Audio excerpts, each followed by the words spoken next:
कुनै फोहोरहरू परेको देख्नुभयो भने त्यसका छालहरूले बिस्तारै बिस्तारै बिस्तारै बिस्तारै किनारतिर फ्याँक्छन्। किनारमा गएपछि पनि त्यस छालले त्यो फोहोर मैलालाई फेरि अर्को छाल आएर अलिक परतिर पानीभन्दा अलिक बाहिर फ्याँक्छ। नेपालको कम्युनिस्ट आन्दोलनले त्यसै गरी फोहोर तत्त्वहरूलाई किनारामा गरेर पनि अलिक बाहिरपट्टि फ्याँक्छ। नेपालको कम्युनिस्ट आन्दोलनको एउटा महान शुद्धिकरण अभियान र शुद्धिकरणको कार्य सफलतापूर्वक अगाडि बढाउनेछ, एउटा माइलस्टोन हुनेछ। नेपालको लोकतान्त्रिक आन्दोलनलाई हाँक्नका लागि स्पष्ट गन्तव्य भएको र त्यो गन्तव्यतर्फ पुग्नका लागि सही नीतिहरू, सही बाटा, कार्यक्रम र योजनाहरू भएको त्यस्तो पार्टी, सही विचारमा संगठित भएको। संगठन भनेको के? सही विचारमा संगठित भएको। अस्ति हाम्रो पार्टीको बैठकमा उपस्थित नभएर हराएका केही मान्छेहरूले एउटा सभा गरेछन्। त्यहाँ एक थरीले एउटा नारा लगाए, अर्को थरीले अर्को नारा लगाए। त्यही ठ्याकठुक पर्न थाल्यो। दुईटा दर्शन ढुङ्गा ठोकिए जस्तो झल्याकझोलुक हुन थाल्यो त्यहाँ। अहिले नै यस्तो छ उहाँहरूको।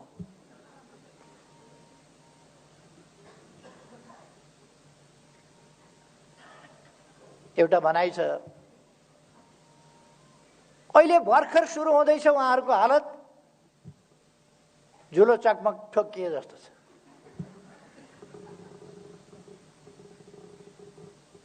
माथिका नेताहरूको ध्यान जम्मा जम्मी कुर्सीमा छ, पदमा छ। पद चाहिएको थियो भने त बैठकमा आउनु पर्थ्यो, यता लाग्नु पर्थ्यो, पाउने ठाउँमा लाग्नु पर्थ्यो। सुन्तला खानुपर्छ भने सुन्तला घारीतिर पो जानुपर्छ, सल्लाह घारीतिर जाने।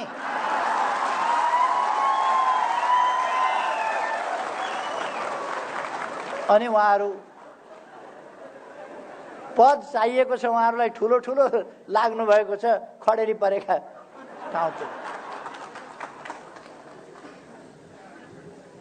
खैर, यो वर्ष सन् 2021 कोभिडमाथि हामीले नियन्त्रण पाउनेछौँ, कोभिडलाई पराजित गर्नेछौँ, पार्टीलाई सुदृढ बनाउनेछौँ, पार्टीलाई व्यापक बनाउनेछौँ र एउटा आँधी तुफानको रूपमा हाम्रो पार्टी अगाडि आउनेछ। यस वर्षले हाम्रो राष्ट्रियतालाई अझ मजबुत बनाउनेछ। यस वर्षले हाम्रो स्वाधीनता स्वतन्त्रतालाई अझ मजबुत बनाउनेछ र त्यसको वास्तविक अर्थमा हामीले प्रयोग गर्नेछौँ। यस वर्षले हाम्रो भौगोलिक अखण्डतालाई अझ सुदृढ बनाउनेछ, हाम्रा राष्ट्रिय हितहरूलाई अझ सुदृढ बनाउनेछ। हाम्रो समृद्ध नेपाल, सुखी नेपालीको राष्ट्रिय आकांक्षा, त्यसलाई प्राप्त गर्ने सन्दर्भमा हामी निकै अगाडि बढिसकेका हुनेछौँ। यो वर्ष नेपालको इतिहासमा एउटा उल्लेख्य टर्निङ पोइन्टको रूपमा, एउटा बहुतै महत्त्वपूर्ण मोडको रूपमा, एउटा ज्यादै महत्त्वको घुम्तीको रूपमा, त्यस रूपमा यो वर्ष अंकित हुनेछ। हाम्रा उद्देश्यहरू संकीर्ण उद्देश्यहरू, व्यक्तिगत उद्देश्यहरू, पारिवारिक उद्देश्यहरू होइनन्। हामी छोरा बुहारी भाइ भतिजा छोरीका लागि लडिरहेका छैनौँ। यो देशका जनताका लागि लडिरहेका छौँ। देशका जनताका बाबु आमाका लागि, भाइ बहिनीका लागि, दिदी भाइका लागि, दिदी बहिनीका लागि, छोरा छोरीका लागि, देशका सन्तानका लागि, देशको भविष्यका लागि हामी लडिरहेका छौँ। एउटा भन्छ कसको धन्दा कतातिर, कसको धन्दा कतातिर। कसैको धन्दा खानातिर। अचम्म लाग्छ। तर साथीहरूलाई म भन्न चाहन्छु, तपाईहरूले हामीले पार्टी एकता त गर्यौं, एकीकरण गर्यौं। 3 महिनामा पूरा गर्ने एकीकरणको काम 3 वर्षमा पूरा गर्न दिएनन्, पूरा हुन सकेन। एकता एकीकरण गर्यौं। पार्टी तपाईहरुलाई थाहा छ, पार्टीले यस्तो सभा गर्न पाएको थियो। पार्टीका कमिटी चाहिँ थिए, कमिटीका बैठक जस्ता थिए। एउटा कमिटी 3टा गुट, 2टा गुटको एउटा समीकरण, सधैँको झमेला। पार्टी रहेन। त्यो स्थितिमा उहाँहरूले पुर्याउनु भयो। गएका 3 वर्ष पार्टीले देशलाई अगाडि बढाउनका लागि महत्त्वपूर्ण काम गर्नु पर्थ्यो। महत्त्वपूर्ण कामका लागि, देश बनाउनका लागि, जनता सचेत बनाउनका लागि, जनतालाई संगठित गर्नका लागि पार्टीले कार्यकर्ता परिचालन गर्नु पर्थ्यो। तर कार्यकर्तालाई अलमलमा राखियो, असंगठित राखियो, कार्यकर्तालाई काम गर्न दिइएन। हाम्रो पार्टीका जस्ता तेज तर्रार कार्यकर्ताहरू, बलिदानको पृष्ठभूमिबाट आएका कार्यकर्ताहरू, संघर्षको पृष्ठभूमिबाट आएका कार्यकर्ताहरू आज समाजका पछौटेपनहरूलाई हटाएर, अशिक्षालाई हटाएर, समाजलाई सचेत बनाउँदै, संगठित गर्दै विकास निर्माणको काममा अगाडि बढाउन नेतृत्व गर्नुपर्ने कार्यकर्ताहरू हलनचल भएर काम गर्न नपाएर शिथिलतामा 3 वर्ष खेर फाल्नु पर्यो। त्यो तपाईहरुलाई थाहा छ। अहिले समस्या कहाँनेर रहेछ, जाम कहाँ भएको रहेछ, खिया कहाँ लागेको रहेछ। 2टा नटबल्टु फेर्दाखेरि गाडी आउँछ। हामीले फेरेको पनि होइन, आफै फुक्ले नटबल्टु। खिया लागेका 2टा नटबल्टु फुक्लिया थियो। पार्टी गति साथ अगाडि गयो।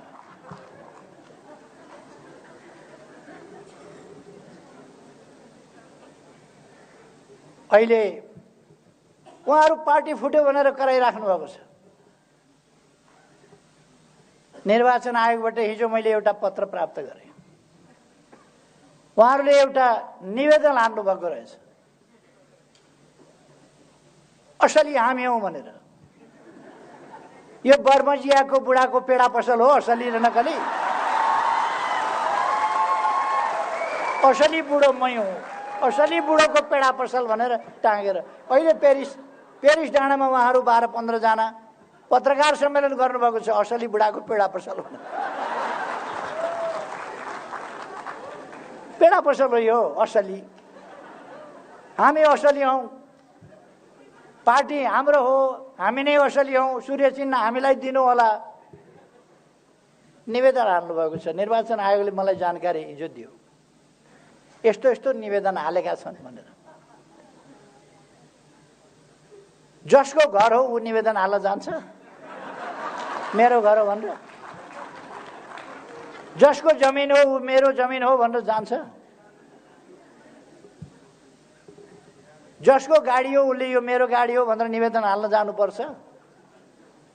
हामीले बनाएको पार्टी। त्यसकारण हामी निवेदन हाल्न गइरहनु पर्ने आवश्यकता छैन। हामी विधिसम्म ढङ्गले, लोकतान्त्रिक ढङ्गले, संविधानसम्म ढङ्गले, पार्टीको विधान अनुसार पार्टीको नियमावली अनुसार, देशको कानुन अनुसार पार्टी सञ्चालन गरिरहेका छौँ। अब भेट्नु कुहेर झरेका दुईटा फलहरूले रुखै मै हुँ भनेर दाबी गर्ने,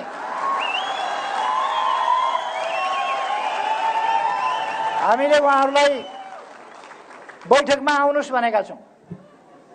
आउनुहोस् बैठकमा निमन्त्रणा गरेका छौँ। म कमरेडहरूलाई भन्न चाहन्छु, पुष्पकमल दाहाल प्रचण्डलाई अहिले पनि हामीले अध्यक्षमा राखिराखेका छौँ। माधव नेपाल, झलनाथ खनाललाई वरिष्ठ नेतामा राखिराखेका छौँ। अरू पनि केही साथीहरू आउनुभएको छैन अहिलेसम्म बैठकमा, कारणहरू होला, आउनु होला।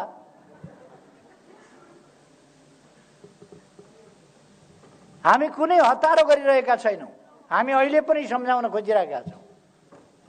पेरिस डाँडामा पत्रकार सम्मेलन चल्दैछ अहिले।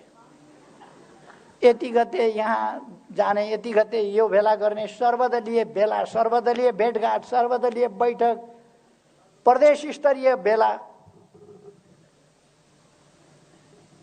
अलिअलि यति मान्छे त, यति मान्छे त शिशीमा औषधि बेच्ने, त्यसले पनि रत्न पार्कमा जम्मा गर्छ। उहाँहरूको हालत अब त्योभन्दा बढी हुनेवाला छैन। रत्न पार्कमा शिशीमा औषधि बेच्ने, टाउको दुखेको, पेट दुखेको, कम्मर दुखेको, गानु गोला भएको, जुकाम खाँसी पिनास परेको, गले घा खसखस, सबैको औषधि उहाँहरू अब रत्न पार्कमा मान्छे जम्मा।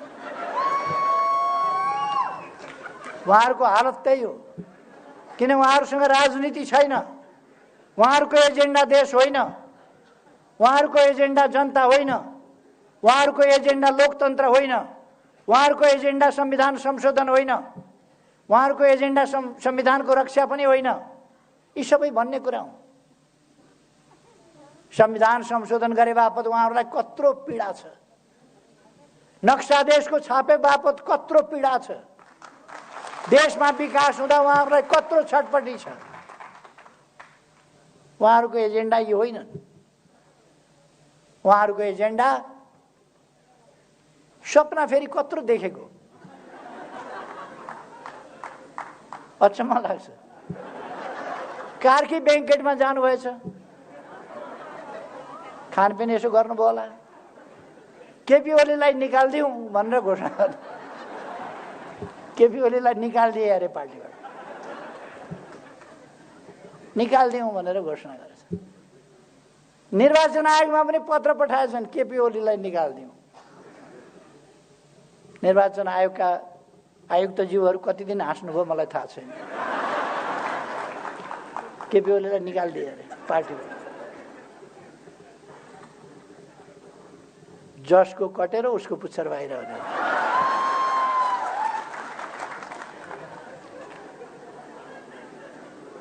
हामीले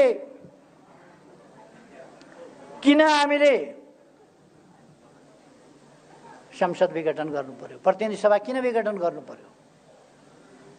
प्रतिनिधि सभामा जति काम गर्न सकिन्थ्यो प्रतिनिधि सभाबाट गर्न दिइएन, सबैलाई थाहा छ।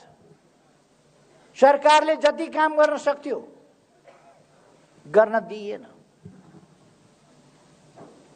सरकारले जे काम गरेको थियो त्यो प्रचारित हुन पाएन। कतिसम्म भनेको तपाईहरुले सुनिहाल्नुभयो।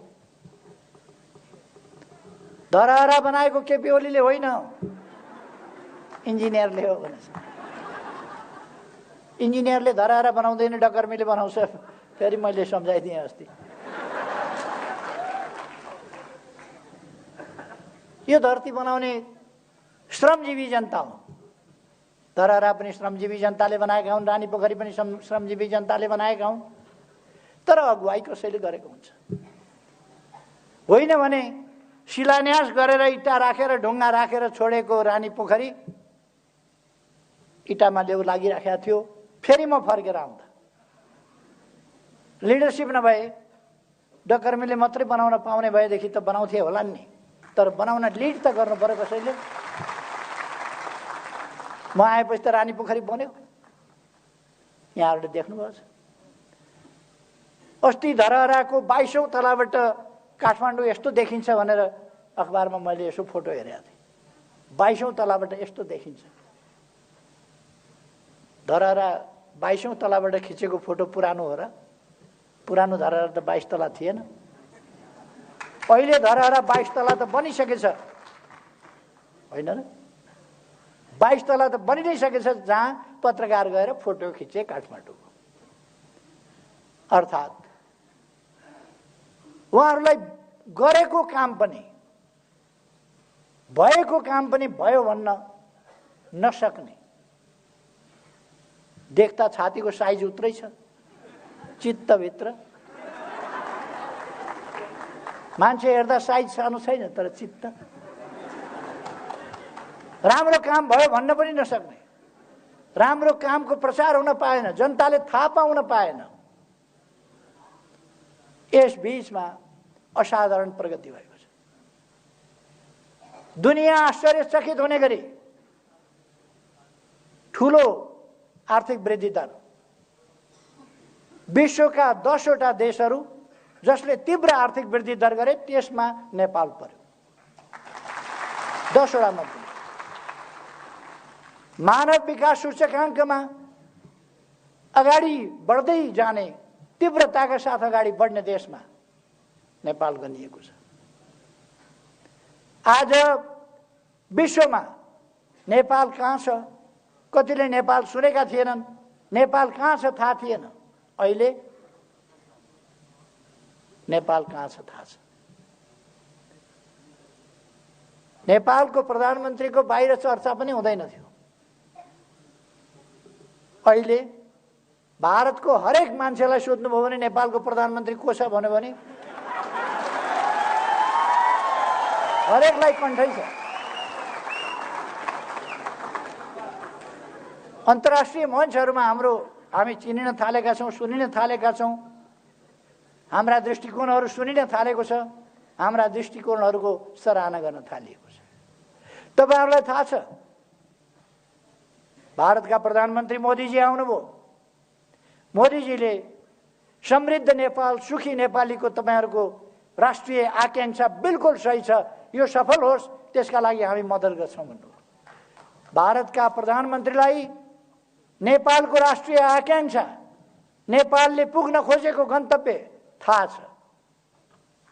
चिनिया राष्ट्रपति आउनुभयो, उहाँले भन्नुभयो समृद्ध नेपाल, सुखी नेपालीको राष्ट्रिय आकांक्षा पूरा गर्न हामी पनि मद्दत गर्छौं। एकदम सही आकांक्षा हो, तपाईहरुको सही गन्तव्य हो। तर प्रचण्ड, माधव नेपाल, झलनाथ खनालहरूलाई यो राष्ट्रिय आकांक्षा थाहा भएको कहिल्यै बोल्या सुन्नुभएको छ तपाईहरुले? यो राष्ट्रिय आकांक्षासँग उहाँहरूको वैरभाव किन? हरेक नेपालीले बोल्नुपर्ने कुरा होइन यो,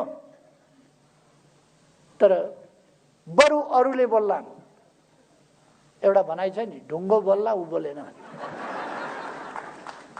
ढुङ्गो बोल्ला उहाँहरू बोल्नु, किनभने उहाँहरूलाई चित्त दुख्छ यसको जस, यसको श्रेय कसैलाई जान्छ कि भनेर। हामी श्रेयका लागि काम गर्दैनौं, जसका लागि काम गर्दैनौं। मलाई जस श्रेय केही चाहिएको छैन, तर देशमा काम हुनु पर्यो, विकास हुनु पर्यो, मेरो आकांक्षा थियो। नेपाली जनताले पाइरहेको दुःख अन्त्य हुनु पर्यो। नेपाली जनता भोकै प्यासै बस्न पर्ने स्थितिको अन्त्य गर्नु पर्यो। हामी गर्न सक्छौं। यो 1 वर्ष हामीलाई कोभिड-19 ले दुःख दियो। हाम्रो अर्थतन्त्र, हाम्रा विकासका प्रयासहरूमा, हाम्रा शिक्षाको क्षेत्रमा, हाम्रा स्वास्थ्यका क्षेत्रमा हामीले कठिनाइको सामना गर्नु पर्यो। विकास निर्माणको कामलाई गतिसाथ अगाडि बढाइरहेको ठाउँमा कोभिड-19 ले हामीलाई अलिकति धक्का दियो। तर हामी फेरि पनि यसलाई नियन्त्रण गर्छौं। मैले भने यसै वर्ष यसलाई नियन्त्रण गरेर हामी अगाडि बढ्छौं। हामी अहिले तपाईहरु अनुमान गर्न सक्नुहुन्छ, कम्बोडियाले प्लेन चार्टर गरेर सायद आइपुग्यो होला औषधि। कम्बोडियाले प्लेन चार्टर गरेर हामीलाई औषधि सहयोग गर्दैछ। हामीले मागेर होइन, आफ्नै तर्फबाट उहाँहरूले नमागिकन सहयोग गर्दै हुनुहुन्छ। अथवा हाम्रो अन्तर्राष्ट्रिय मित्रता यस प्रकारको छ। हाम्रो चीनसँग भारतसँग सम्बन्ध अझ प्रगाढ हुँदै गएको छ। तपाईहरुलाई बताऊं, 3 दिन अगाडि मात्रै हाम्रो ऊर्जा सचिवको नेतृत्वमा टोली भारत गयो र त्यहाँ अगाडि नै सम्झौता भएको। एउटा त शारदा ब्यारेज बनेको, शारदा नहर चलेको 1928 देखि, अथवा 92 वर्षदेखि चाँदनी दोधाराको सिरानबाट शारदा क्यानल बगेको थियो। चाँदनी दोधाराले पानी पाएको थिएन। अत्यन्तै विरोध गरिएको सन्धि एकीकृत महाकाली सन्धि, त्यसमा शारदा नहरबाट चाँदनी दोधारालाई क्युमेक्स पानी दिने सहमति गरिएको थियो। तर अहिलेसम्म सरकारहरू 25 वर्षै सरकारहरू चल्दा कुनै सरकारले त्यो सम्झौता पल्टाएर यो पानी चाहियो भनेर भन्न हिम्मत गरेका थिए। अस्तिका दिन 6 महिनाभित्र अब शारदा ब्यारेजमा शारदा क्यानलबाट हेडवर्क बनाउन थालिने र काम अगाडि बढाइने, अब चाँदनी दोधाराले सिँचाइ पाउने सहमति भएको छ। अब हामी नहर बनाउँछौँ, चलाउँछौँ। विकास निर्माणका लागि हामीले विभिन्न आइसिपी तपाईहरुले सुन्नुभएको छ, इन्टिग्रेटेड चेकपोस्टहरू हामीले वीरगञ्ज, विराटनगर, भैरवा विभिन्न ठाउँमा चलाएका छौँ, नेपालगञ्जमा चलाइरहेका छौँ र त्यही कुरा हामी चाँदनी दोधारामा पनि चलाउँदैछौँ। रक्सौलबाट काठमाडौँ रेल आउने कुरा तपाईहरुले सुन्नुभएको छ, सर्वे भइसकेको छ।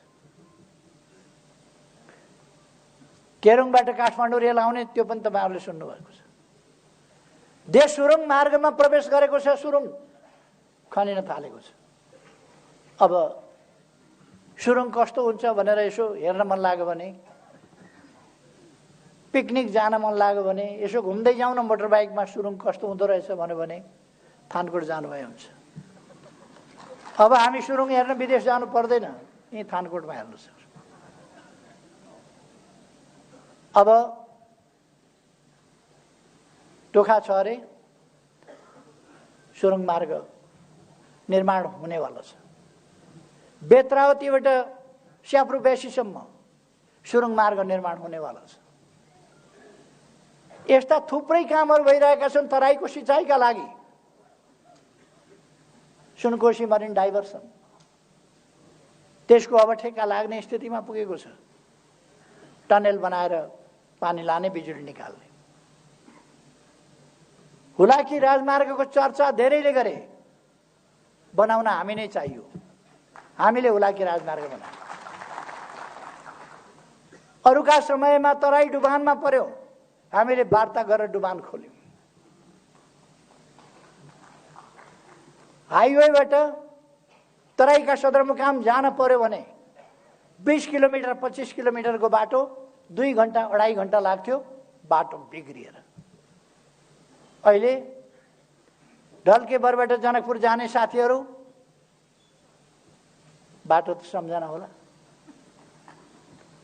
पथलैयाबाट वीरगञ्ज जाने साथीहरू बाटो त सम्झना होला, यहाँ बुटवलबाट भैरवा जाने बाटो साथीहरूलाई सम्झना होला, भैरवाबाट लुम्बिनी जाने बाटो, तौलियावा जाने बाटो 4 लेनको बन्दैछ, त्यो पनि थाहा होला साथीहरूलाई। सरकारले सिनको भाँचेन भनेर नेताहरू उफ्रिँदै हिँड्ने नेताहरू सुदूरपश्चिमका पनि अत्तरियाबाट धनगढी 15 मिनटको बाटो, 6 लेनको अहिले चौडा। हामी बुटवल नारायण घाट खण्ड हाइवे 6 लेनको चौडा गर्दैछौँ। पूर्व पश्चिम राजमार्ग चौडा गर्दैछौँ। मदन भण्डारी राजमार्ग तयार हुँदैछ। हामीले यस बीचमा 4500 किलोमिटर डबल लेन, 4 लेन, 6 लेनका बाटाहरू कालोपत्र गरेका छौँ। 400 भन्दा बढी सडक पुलहरू निर्माण गरेका छौँ। 7 लाख भुइँचालोले भत्काएका 7 लाख घरहरू बनाएर पीडित जनतालाई हस्तान्तरण गरिसकेका छौँ। स्कुल विद्यालयहरू तराईमा केपी ओली मधेस विरोधी भनेर हिँड्नेहरूलाई साथीहरूले सोध्न सक्नुहुन्छ। आँधी उरी जहिले पनि जान्थ्यो, घरहरू भत्किन्थे, तर केही महिनाभित्र फुसका छाप्राहरू उडाएको थियो चक्रवातले। त्यस ठाउँमा 869 पक्की घरहरू बनाएर जनतालाई हस्तान्तरण यो सरकारले गर्यो। केही महिनाभित्र फुसका छानाहरू हटाइएको छ। टिनका छानाबाट टिनका छाना दिएछ। गरिब जनतालाई घर बनाएर आवासको व्यवस्था क्रमशः गरिँदै गएको छ। यस वर्ष 20,000 भन्दा बढीलाई हामीले घर हस्तान्तरण गर्यौँ।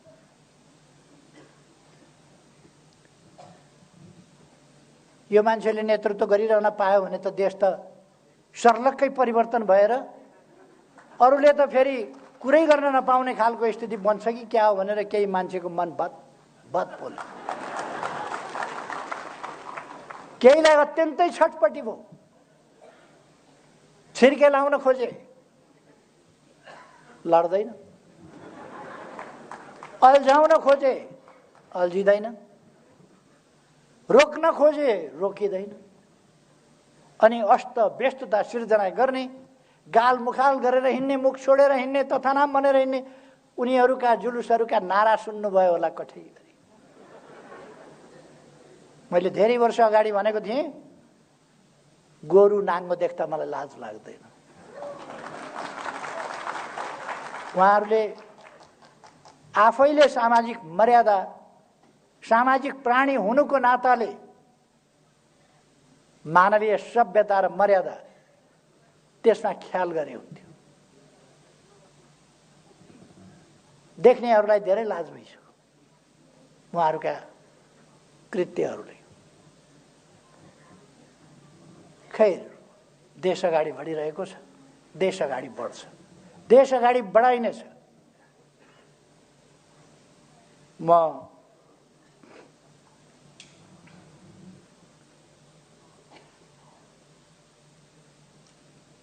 अर्को एउटा कुरा भनौँ। प्रतिनिधि सभा विघटन गरेर नयाँ जनादेशका लागि जाने सिफारिस मैले किन गर्नु पर्यो? किनभने लोकतन्त्र खतरामा पर्यो, संविधान खतरामा पर्यो, स्थिरता र स्थायित्व खतरामा पर्यो। उहाँहरूको योजना के? जाली समाचारहरू केही पत्रिकाहरूमा, आजको पत्रिकामा पनि जाली समाचार छपाएको छ फ्रन्ट पेजमा। मान्छेहरूलाई भड्काउनका लागि झुटा समाचारहरू प्रायोजित ढङ्गले आफूलाई स्थापित हुँ भन्ने दैनिकहरूले छापेका छन् फ्रन्ट पेजमा। फलानासँग सल्लाह गरेर विघटन गरेका थिए, पुनर्स्थापना भयो भने फलानालाई प्रधानमन्त्री बनाउँछु भन्यो। पुनर्स्थापना हुने कुरा आयो कहाँबाट? पुनर्स्थापना कसले हुन्छ भन्यो? पुनर्स्थापना हुन्छ भनेर अलिक दिन कार्यकर्ता झुक्क्याउन उहाँहरूले भन्नु होला, 2-4 मान्छेहरूलाई झुक्क्याउन। पुनर्स्थापना हुँदैन।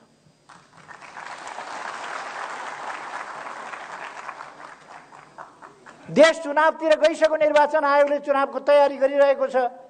सुरक्षा निकायहरू चुनावको तयारी गरिरहेका छन्। राजनीतिक पार्टीहरू चुनावको तयारी गरिरहेका छन्। जनता ताजा जनादेश दिएर यस्ता तत्त्वहरूलाई होइन, स्वच्छ तत्त्वहरूलाई, स्वच्छ व्यक्तिहरूलाई, देशलाई माया गर्नेहरूलाई, छलकपट नगर्नेहरूलाई ताजा जनादेशका साथ एउटा यस्तो सशक्त प्रभावकारी पार्लियामेन्ट बनाउने गरी मतदान गर्न चाहन्छ।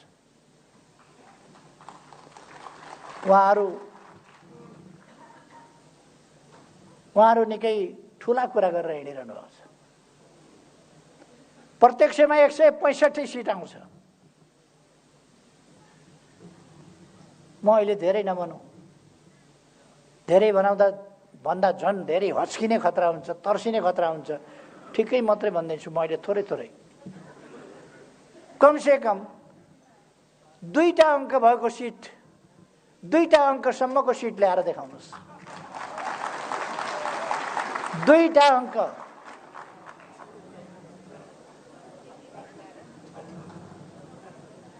तर त्यस स्थितिमा उहाँहरू पुग्नुहुन्न, उहाँहरू फर्किनुहुन्छ, छनक पाइसक्नु उहाँहरूले। त्यसकारण उहाँहरूलाई ठाउँ राखेका छ हामीले। केन्द्रीय कमिटीमा उहाँहरूको ठाउँ छँदैछ जस्ताको तस्तै।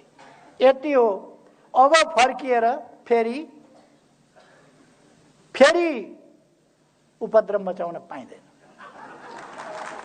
अब फर्किँदा उहाँहरूलाई थानकोमा राखिनेछ, थानकोमा बस्नुपर्छ, पार्टी झैँ काम गर्नुपर्छ, पार्टीको नेता झैँ बोल्नुपर्छ, पार्टीको कार्यकर्ता झैँ बोल्नुपर्छ। अनेकता र गुटबन्दी गर्न पाइँदैन। त्यसकारण अब गुटबन्दीलाई हामीले बिदा गर्यौँ। व्यक्ति फर्किए पनि प्रवृत्ति फर्कन दिइने छैन। व्यक्ति फर्किए पनि अब गुटबन्दी फर्किन दिइने छैन। हामीले जब देश अप्ठ्यारोमा पर्यो, देश सङ्कटतिर लान चाहनुभयो उहाँहरूले, दलभित्रैबाट, दलको नेतालाई थाहा छैन, प्रथम अध्यक्षलाई थाहा छैन, प्रधानमन्त्रीलाई थाहा छैन, हस्ताक्षर बोकेर कहिले राष्ट्रपति कहाँ पुगेका छन्, कहिले कतातिर पुगेका छन् हस्ताक्षर बोकेर। थैलोमा हस्ताक्षरको प्रति लिएर, कागज लिएर कुदेका छन्। केन्द्रीय कमिटीको बैठक बोलाउनु पर्यो, कामरेडहरू सही गर्नुहोस् भनेर। केन्द्रीय कमिटीको बैठक बोलाउनु सही गर्नुपर्छ, बोलाइहालिन्छ नि केन्द्रीय कमिटीको बैठक। केस बहानामा सही गर्न लाउनु भयो। अनि उहाँहरूले पेश गर्न चाहिँ अविश्वासको प्रस्तावका लागि, पेश गर्दा चाहिँ विशेष अधिवेशन बोलाउनका लागि भनेर पेश गर्नुभयो, जुन कुरा झुटो हो। सांसदहरूलाई त्यसरी सही गराएको थिएन उहाँहरूले।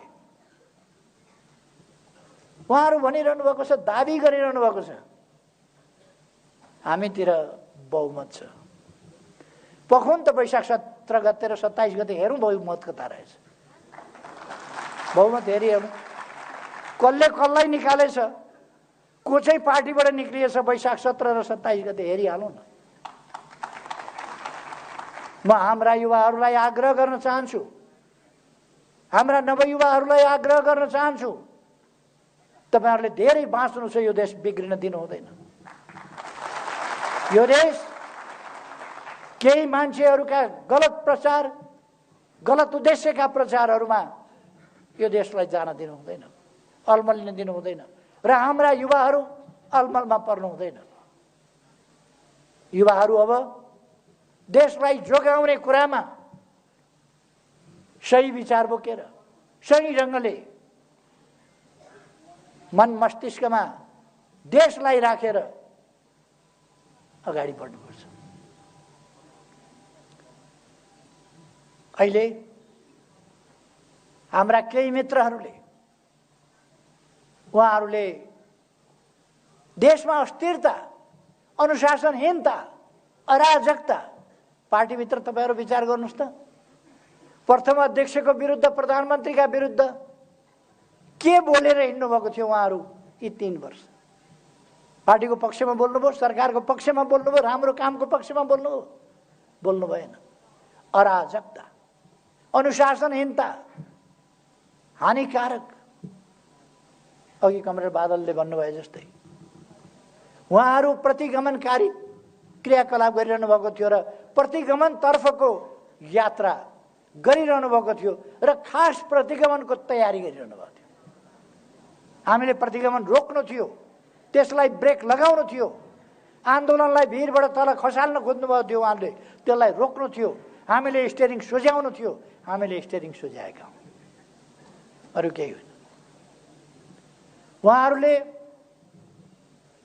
2/3 लगभग भएको पार्टी फुटाउने, 2/3 लगभग भएको पार्टी तोड्ने अनि विभिन्न तत्त्वहरूसँग बेत्री साँठगाँठ गरेर अनि जोडजाम गरेको पुतली सरकार बनाउने, जोडजामको टाला जोडेको पुतली सरकार, आफ्नो 2/3 को लगभग 2/3 को सरकार ढाल्ने, पार्टीको एकता भत्ताभुङ्ग पार्ने अनि विभिन्न रङ्गी बिरङ्गी तत्त्वहरू जोडेर सरकार बनाउने अनि हर्स ट्रेडिङको खेल सुरु गर्ने, सधैँ अस्थिरता, सधैँ सरकार बनाउने र ढाल्नेको चक्रव्यूहमा देशलाई फसाउने, जनतालाई निराश पार्ने, विकासलाई अवरोध गर्ने, यही उहाँहरूका प्रयासहरू। ती प्रयासहरूलाई रोक्नका लागि, त्यता देशलाई जान नदिनका निम्ति, हर्स ट्रेडिङको राजनीति फेरि फर्किन नदिनका निम्ति देशमा जनताको इच्छा अनुसारको सरकार, जनताको इच्छा अनुसारको काम गर्ने सरकार, देशलाई माया गर्ने सरकार, अरूबाट सञ्चालित होइन, आफै आफ्नो देशका लागि आफै सञ्चालित हुने सरकार, जनताको इच्छा अनुसार, जनताको आदेश अनुसार, जनताको मनोभावना अनुसार राष्ट्रिय हितलाई केन्द्रभागमा राखेर चल्ने सरकार, त्यो चाहिएको हुनाले जनताले कतिपय ठाउँमा संविधान संशोधनको माग गरिरहेका छन्, तर संसदमा सरकारले निर्णयका लागि पेश गरेका प्रस्तावहरू प्रस्तुत हुँदैनन्। सभामुखले 3वटा अधिवेशन भए, 3वटा अधिवेशन अगाडि सरकारले राखेका प्रस्ताव निर्णयार्थ प्रस्तुत हुँदैन। 3 वर्ष अगाडिदेखि राखेका प्रस्तुत गरेका विधेयक समितिमा लगेर अल्झाइदिएको छ। समितिबाट अगाडि बढ्दैन, किनभने सरकारलाई असफल देखाउ। त्यस प्रकारको स्थितिबाट देशलाई अगाडि बढाउनका लागि, लोकतान्त्रिक विधिबाट देशलाई अगाडि बढाउनका लागि, अस्वस्थ षड्यन्त्रको चक्रव्यूहमा देशलाई फस्न नदिनका लागि यो प्रतिनिधि सभा विघटन र नयाँ निर्वाचनको घोषणा गर्नु पर्यो। म साथीहरूलाई आग्रह गर्न चाहन्छु, प्रतिनिधि सभा पुनर्स्थापना हुन्छ कि? कतिपयले कुप्रचारहरूको भ्रममा परेर अथवा असरमा परेर आशंका गरिरहनु भएको देखिन्छ, कहीँ पुनर्स्थापना हुन्छ कि? 2/3 झन्डै 63-64% को प्रतिनिधित्व सर्वसम्मतिले गरेको प्रधानमन्त्री म, दलको नेता म, 64% को दलको नेताले म सरकार चलाउन ताजा जनादेश चाहियो भनेपछि कहाँ विकल्प छ र पठाउने? पुनर्स्थापना गरेर कहाँ पठाउने? फेरि म चलाउन भन्दैछु, जो दलको नेता हुँ, जोसँग लगभग 2/3 छ, उसले ताजा जनादेश चाहियो भन्दैछ, अनि अरूले घरवाला भन्दैछ छानो चुयो अर्को बनाउँछु भनेर, छानो भत्कायो, पुरानै छानो चाहियो भनेर छिमेकी कराउँछ बा?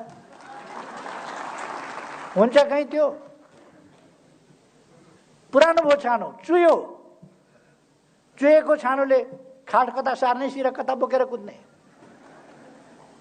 त्यसकारण कुहेको छानोले भएन, नयाँ छानो भत्काइयो, नयाँ हालिँदैछ, पुरानै छानो फर्किन्छ, पुरानै खरका टुक्रा खोज्न जाऊ, हुने कुरा होइन यो। अर्को कुनै विकल्प छैन। प्रधानमन्त्रीले विघटन गर्ने संविधानमा कतै उल्लेख छैन भने आज धारा 76 को उपधारा 7 मा प्रधानमन्त्रीको सिफारिसमा राष्ट्रपतिले प्रतिनिधि सभा विघटन गरी नयाँ प्रतिनिधि सभाको निर्वाचनका लागि मिति तोक्नेछ भन्ने उल्लेख छ संविधानमा। अनि किन छैन? उहाँहरूको भनाइ होला, कसैले भन्ला धेरैवटा पार्टी मिलाएर सरकार बनाउने, जतिवटा पार्टी मिलाए पनि बाँकी रहेको 36% होइन, 36%ले बन्छ सरकार। सरकार बन्ने ठाउँै छैन। त्यो मास्तिरका अप्सनहरू, पहिले यो सरकार 2 अनुसार बन्यो, त्यसपछि यो सरकार 76-1 को सरकार बन्यो एकीकरण भएपछि। पहिले गठबन्धनको सरकार बनेको थियो, त्यसपछि एकल पार्टीको बहुमतको सरकार बन्यो। पहिले संविधानको धारा 76 को 1-2 अनुसार बनेको थियो यो, पछि एकीकृत भएपछि 1 अनुसार बन्यो। 1 अनुसारको बहुमतको सरकारले विघटनको सिफारिस गरिसकेपछि उसले चलाउन्न यो सरकार, यो प्रतिनिधि सभा भएन, यसबाट देशलाई अगाडि बढाउन सकिँदैन। राष्ट्रको बाँकी अवधि 1.5 वर्ष होला, 2 वर्ष होला, त्यो बाँकी अवधि खेर फाल्नु हुँदैन। त्यसकारण बाँकी अवधि खेर फाल्न नदिनका लागि, झमेलायुक्त स्थिति अन्त्य गर्नका लागि, काम गर्नै नसक्ने नपाउने व्यवधानयुक्त अवरोधयुक्त अन्त्य गर्नका लागि, अवस्थालाई अन्त्य गर्नका लागि हामीलाई नयाँ ताजा जनादेश चाहियो। त्यसकारण यो फर्किने सम्भावना छैन। मुद्दा लड्न त पाइयो, मुद्दा त मान्छेले लड्लान्, मुद्दा लड्नु एउटा कुरा हो, तर प्रधानमन्त्रीको अधिकार प्रयोग गरेर यस विघटनको सिफारिस गरिएको। यही कुरा केही दिन अघि, केही महिना अघि बेलायतका प्रधानमन्त्री बोरिस जोन्सनले अटेरी गर्ने 21 जना सांसदलाई बर्खास्त गरेका थिए। त्यसपछि संसद विघटन गरेका थिए र नयाँ जनादेशमा गएका थिए। अत्यधिक मजाले बहुमत ल्याएर फेरि प्रधानमन्त्री।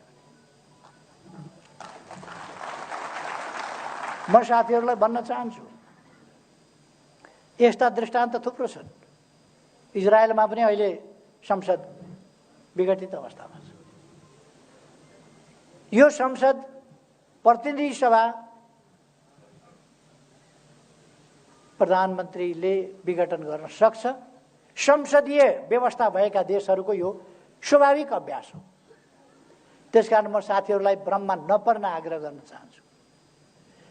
साथीहरूले सुन्नुभएको होला, हल्ला सुन्नुभएको होला, हाम्रै हो हाम्रै हो, सूर्य चिन्ह पनि पार्टी पनि यताउता।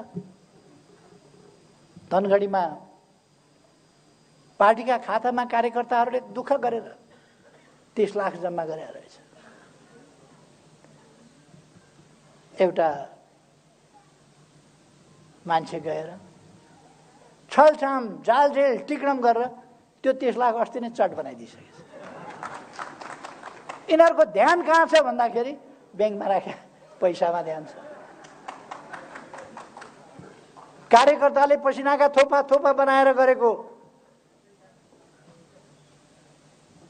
पार्टी कार्यालयमा छ। कार्यकर्ताले बडो मुस्किलले पैसा जोडेर, कसैले डोनेसन गरेर किनेको वा डोनेसन गरेर दिएको जमिनमा छ। कसको ध्यान कहाँ, कसको ध्यान कहाँ?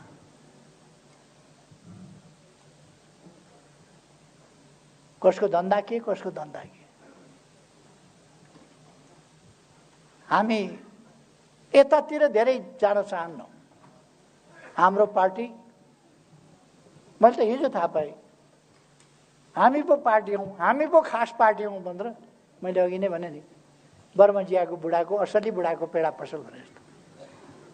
असली पार्टी त हामी हौँ भनेर असलीवालाहरू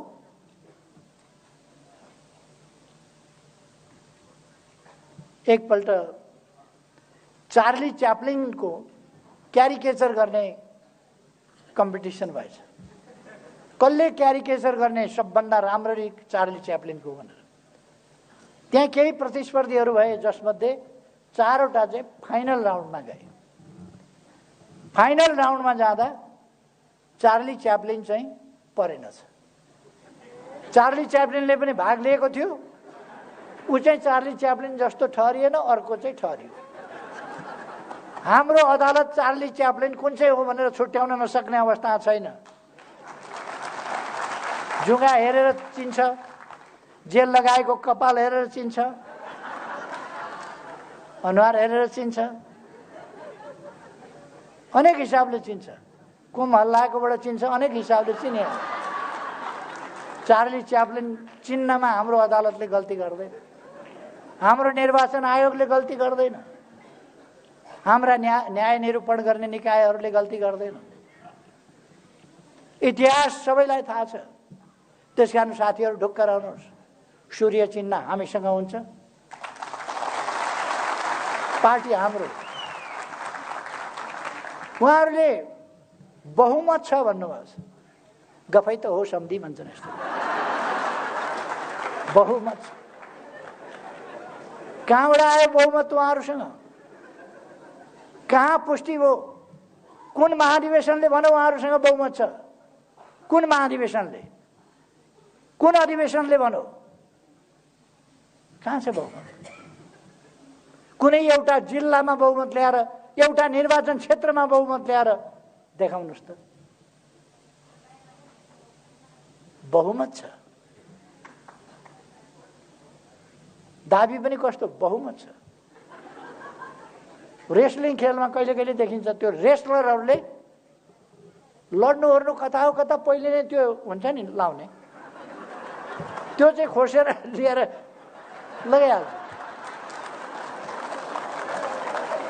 अनि जब रेस्लिङको कोर्टमा जान्छ, अर्काले मुक्का दिएपछि अनि रिङ आउट। उहाँहरूको त्यस्तै हो, पहिले नै माला लाउन थाल्नु। बहुमत छ, कहाँ पुष्टि गर्नुभयो बहुमत? कहाँबाट आयो बहुमत? कसले दियो बहुमत? कुन कार्यकर्ताले? तपाईँहरूले भोट हाल्नुभयो? तपाईँहरू गल्ती गरेर पनि भोट हाल्नुहुन्छ तिनलाई? बहुमत कहाँबाट आयो? कसले भनिदियो? घरमा भने? खैर, म साथीहरूलाई एकदम ढुक्क रहन आग्रह गर्न चाहन्छु। यो 21औं शताब्दीको 21औं वर्ष, मैले सुरुमै भने यस देशका लागि, यो विश्वका लागि पनि एउटा असाधारण ऐतिहासिक वर्ष हुनेछ। त्यसै गरेर यस देशका निम्ति यो उल्लेख्य ढङ्गले असाधारण र ऐतिहासिक वर्ष हुनेछ। हामी अब चुनावको अभियानमा जुटौँ, हाम्रा कमिटीहरू चुस्त दुरुस्त बनाऊ, धुलो लागेको छ भने त्यसलाई झड्काड फर्काड गरौँ, अगाडि बढौँ, आँधी तुफान भएर अगाडि बढौँ, बाढी झैँ अगाडि बढौँ हामी। त्यसपछि यस्ता गफहरू आँधीले बगाएर लान्छ, बाढीले बगाएर लान्छ। यी गफहरूका पछाडि हामीलाई अल्झनु छैन। त्यसकारण म साथीहरूलाई आग्रह गर्न चाहन्छु, तपाईँहरू दृढताका साथ अगाडि बढ्नुहोस्। उहाँहरूले कहिले कहिले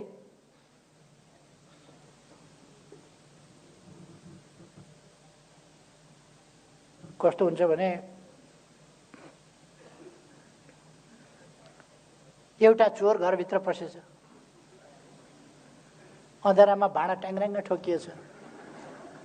भाँडा ठोकिएपछि घरवालाले चोर आयो कि क्या हो भनेछ, म्याउ गरेछ चोरले।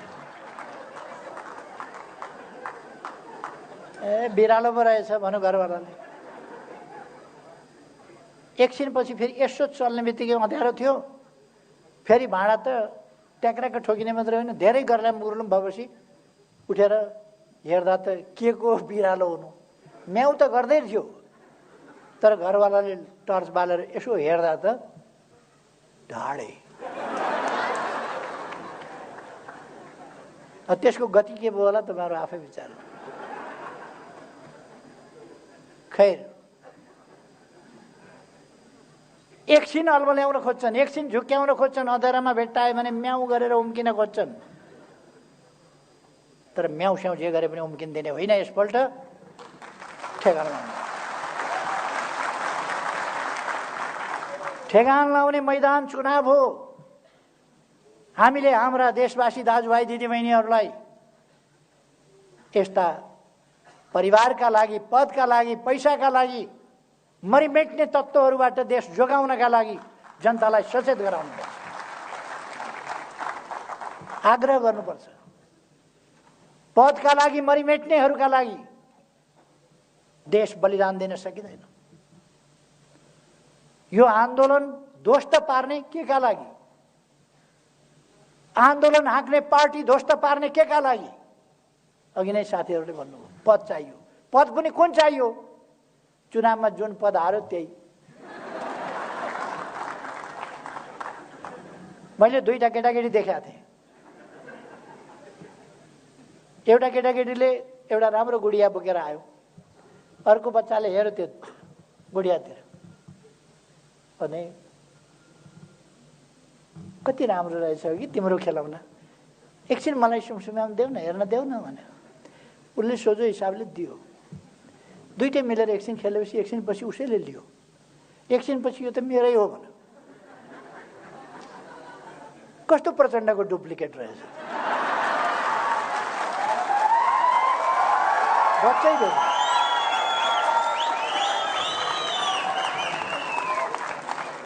अहिले त एकता के गरिया थियो, एकछिन खेलाउन के दिया थियो, कार्यकारी के यसो दिया थिए।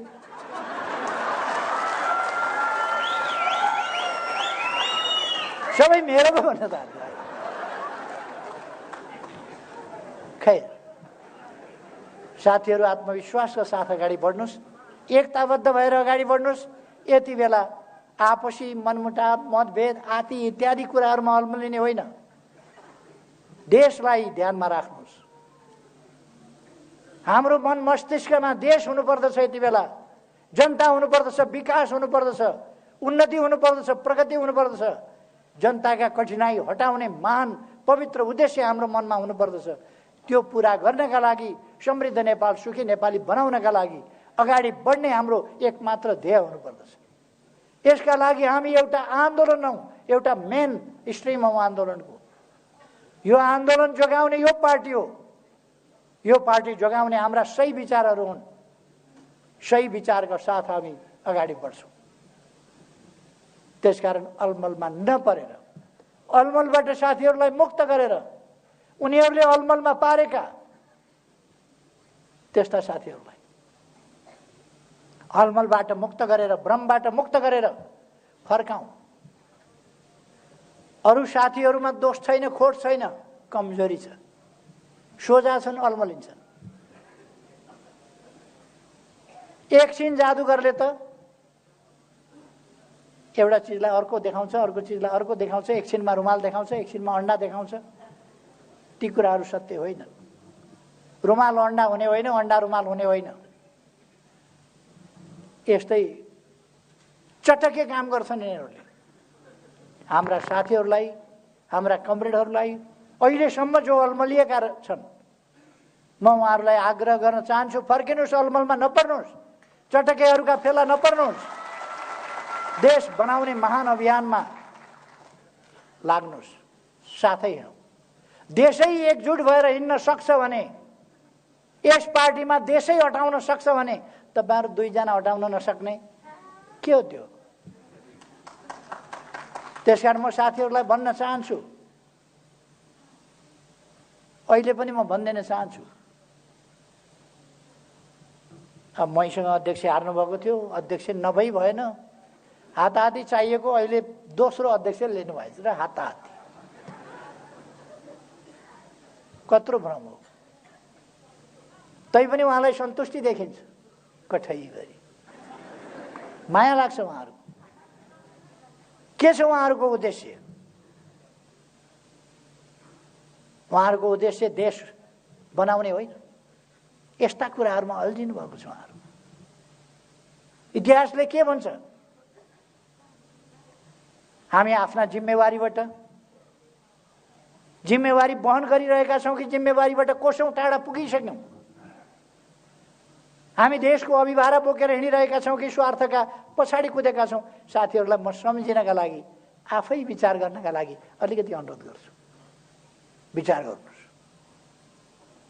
विचार गर्नुहुन्न भने लड्नेलाई काँध हाल्न सकिँदैन।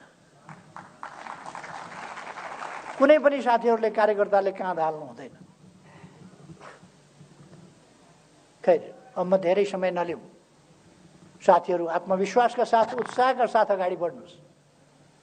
50 वर्ष अगाडि पार्टी टुक्रा टुक्रामा थियो, आन्दोलन टुक्रा टुक्रामा थियो, लोकतान्त्रिक आन्दोलनको ढाड भाँचिएको थियो, प्रगतिशील आन्दोलनको, वामपन्थी आन्दोलनको ढाड भाँचिएको थियो र ती टुक्रा टुक्रामा थिए। त्यस्तो बेलामा निरङ्कुश राजतन्त्र, निर्दलीय पञ्चायती तानाशाही व्यवस्था, त्यस्तो अवस्थामा आन्दोलन हामीले सुरु गरेका थियौँ। हाम्रो आन्दोलनका दुईटा पक्ष थिए।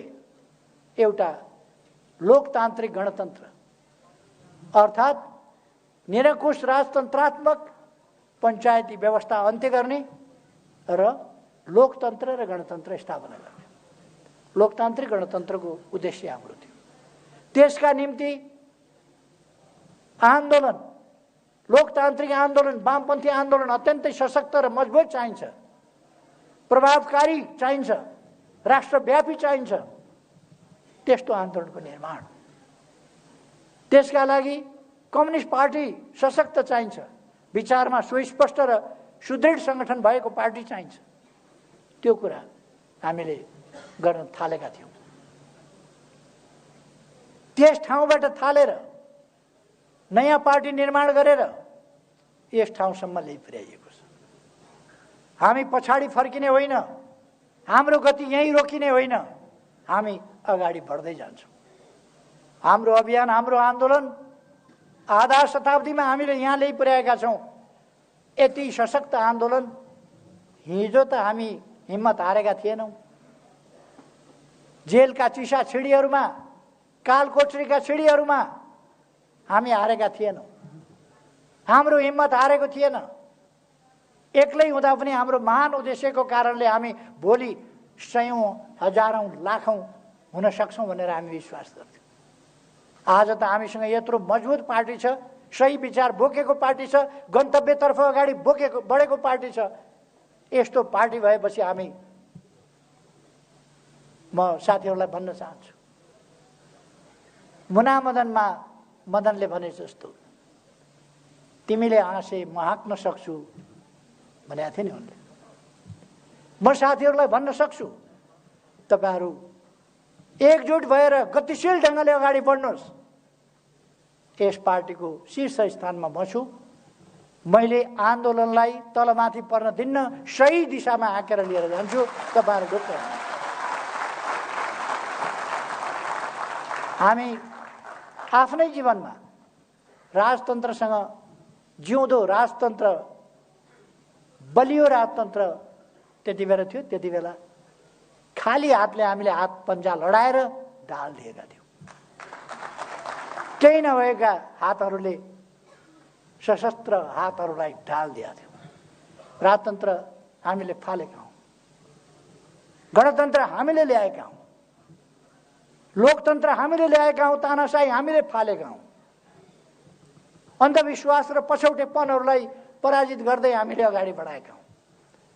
जात जात, भाषा भाषा, क्षेत्र क्षेत्र, भूगोल भूगोलमा बाँडेर पहिचानका नाउँमा नेपाली जनतालाई लडाउन भिडाउन खोज्ने र नेपालको भविष्य ध्वस्त पार्न खोज्ने, नेपाललाई रुवान्डा बनाउन खोज्ने त्यस्ता अभ्यासहरूलाई हामीले ध्वस्त पारेर राष्ट्रिय एकता जोगाएका हौँ। हामीले अनौठो, असाधारण, भोकै बसेर पनि नाकाबन्दीको सामना गरेका हौँ र घुँडा टेकेका होइनौँ। पहिले हामीले हाम्रो देशको भूभाग समेटेर नक्सा बनाएका छौँ। त्यो नक्सा संविधानमा सामेल गरेर संविधान समेत संशोधन गरेका छौँ। त्यो नक्सामा भएको हाम्रो जमिन विधिवत ढङ्गले हामी फिर्ता ल्याउँछौँ। त्यसकारण साथीहरूलाई म आग्रह गर्न चाहन्छु, पार्टी लिडरसिपको पङ्क्ति ठिक छ, त्यसलाई अग्रस्थानमा बसेर नेतृत्व मैले गरिरहेको छु र मेरो अरू कुनै स्वार्थ छैन। मैले केही लिनु छैन। मैले सुन्दर देश बनाउनु छ, नयाँ पिँढीलाई, नयाँ पुस्तालाई सुन्दर देश, सुन्दर पार्टी, सुन्दर आन्दोलन, सुन्दर व्यवस्था, सुन्दर प्रणाली, सुन्दर ढङ्गले चलेको लोकतन्त्र र एउटा विकसित सभ्य समाज निर्माण गरेर उहाँहरूलाई जिम्मा लाउनुहोस्। अरू केही मेरो स्वार्थ छैन, गरिबी हटाउनु छ यस्तो। त्यसकारण यो अभियान एक्लैको अभियान होइन, हामी सबैको अभियान हो। यस अभियानमा जुटौँ। म साथीहरूलाई आग्रह गर्न चाहन्छु, फेरि एकपल्ट सबैमा नयाँ वर्ष 2021 इस्वी सनको यसको शुभकामना व्यक्त गर्दै आफ्नो भनाइ टुङ्ग्याउँछु। धन्यवाद।